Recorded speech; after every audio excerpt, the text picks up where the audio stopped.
වට්ටිය. මේක පිළිගන්නේ මොකටද? ධර්ම දේශනාවට ආරාධනාවට. මෙන්න මේ මොනවද? මොනුනේ?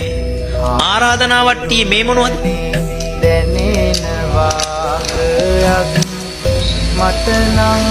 මතක තියාගන්න. ධර්ම දේශනාවට ආරාධනා කරන ආරාධනා වට්ටියේ තියන්නේ දැහැ පමණයි.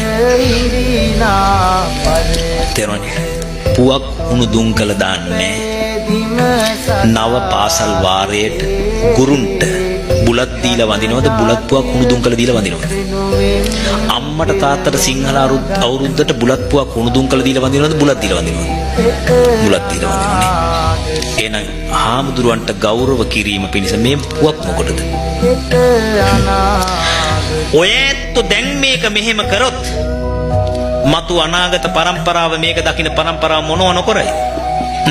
දැන්ට තියෙන බුලත් පුවක් කුණු දුම් කළ සාදික්කා වසාවාසි කරදමුංගු කරාබුණටි ඉඟුරු පියලි කොත්තමල්ලි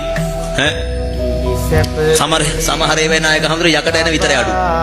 හાર્ඩ්වෙයාර් එක වගේ. ඔව් සමහර තැන්වල මේව දාලා මෙහෙම ලොකුවට හදලා. ඒ කියන්නේ මොකද්ද?